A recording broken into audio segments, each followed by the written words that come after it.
All right, today we are diving deep into the core of C++. We're going to figure out how we take simple lines of code and transform them into powerful, really well-organized programs. Let's get right into it. So, how do you do that? Before you can even think about building those massive, complex structures, you've got to master the blueprints, right? So let's explore the fundamental tools C++ gives us to turn our big ideas into a working reality. You know how it is. Any C++ project starts small and manageable, but as it grows, it can turn into a tangled mess really fast. One of the biggest headaches is when different parts of your code, maybe from different libraries you're using, end up using the exact same name for totally different things. So, how do we fix that? Well, C++ gives us this fantastic tool called a namespace. The best way to think of it is like creating separate, labeled boxes for all the names in your code. This way, you prevent any mix-ups and keep everything incredibly organized. Here's what that looks like in practice. It's pretty simple. We declare a namespace, we'll just call it nay, and we put our variable num1 right inside it. Now to get to it from the outside, we use the namespace name followed by the scope resolution operator. That's the double colon. This tells the compiler exactly where to find this specific num1, which gets rid of any confusion, especially if you have another num1 somewhere else.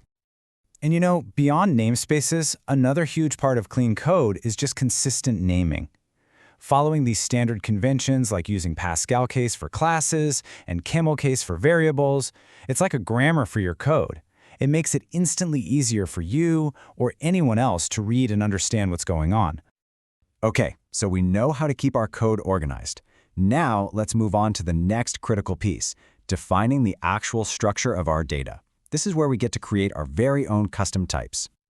This right here. This is probably the single most important metaphor to really get your head around. A class all by itself is just a plan. It's the detailed architectural drawing before a single brick has even been laid.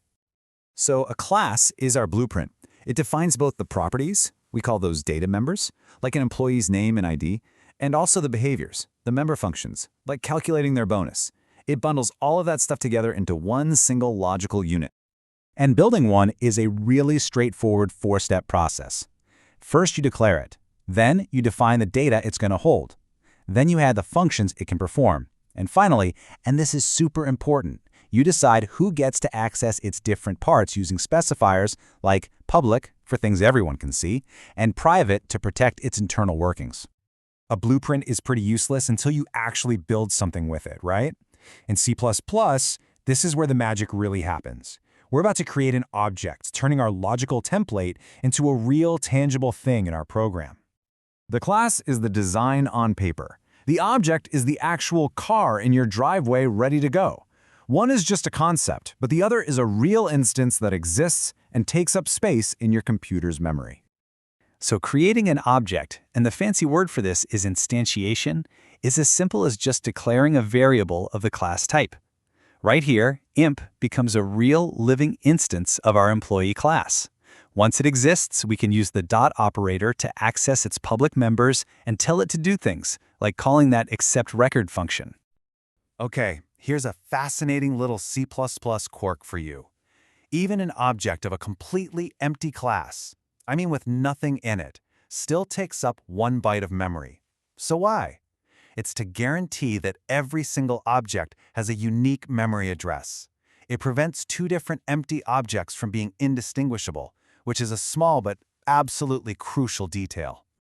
So if you have multiple employee objects, how does a member function know which object's data it's supposed to be working on? The compiler actually helps us out here by secretly passing along a special pointer called this.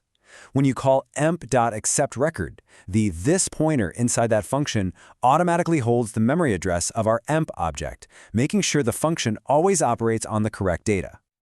So now that we have our objects, let's explore a couple of powerful C++ features that make their functions smarter, more flexible, and in some cases, even faster. Imagine you need a function to add numbers. Seems simple. But what if sometimes you need to add 2 numbers, and other times you need to add 3? Or what if you're adding integers in one case but floating point numbers in another?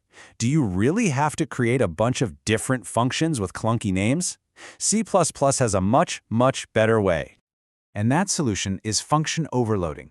It lets you define multiple functions that all have the same name as long as their parameters are different. This lets you use one intuitive name, like sum, for a whole family of related operations, which makes your code so much cleaner and easier to read. For example, you can overload a function based on the number of inputs. Here, we've got 2 versions of sum. The compiler is smart enough to just look at your function call and match it to the correct version, based on whether you gave it 2 or 3 arguments. You can also overload based on the data types of the parameters or even the order that you put them in. The key takeaway here is that the function's signature, that's the combination of its name and its parameter list, that's what has to be unique. The return type by itself is not enough to tell them apart. Okay, let's switch gears and talk about performance. For those really small, simple functions that you call all the time, the very act of making the function call, setting up the stack, jumping to the code, and then returning, that creates a tiny bit of overhead. C++ offers inline functions as a way to suggest to the compiler that it avoid this overhead. So instead of jumping to the function's code, the compiler will essentially copy and paste the function's logic directly into the spot where you called it. Now, it is just a request, not a command. The compiler will probably ignore you if the function is too complex, like if it has loops or recursion, because inlining those could actually make your program bigger. So we've covered a ton of ground, from organizing our code all the way to creating objects and optimizing functions. But why does all of this really matter for you as a programmer? Well, these concepts are not just isolated features. They are the absolute fundamental pillars of object-oriented programming in C++. They're what empower you to move beyond just writing a simple list of instructions and start engineering systems that are modular, efficient, and way easier to manage as they get more and more complex. By mastering these powerful tools, you're no longer just writing lines of code. You're engineering robust, elegant, and efficient software solutions. We've shown you the building blocks. Now the real question is, what will you build? Thanks for watching.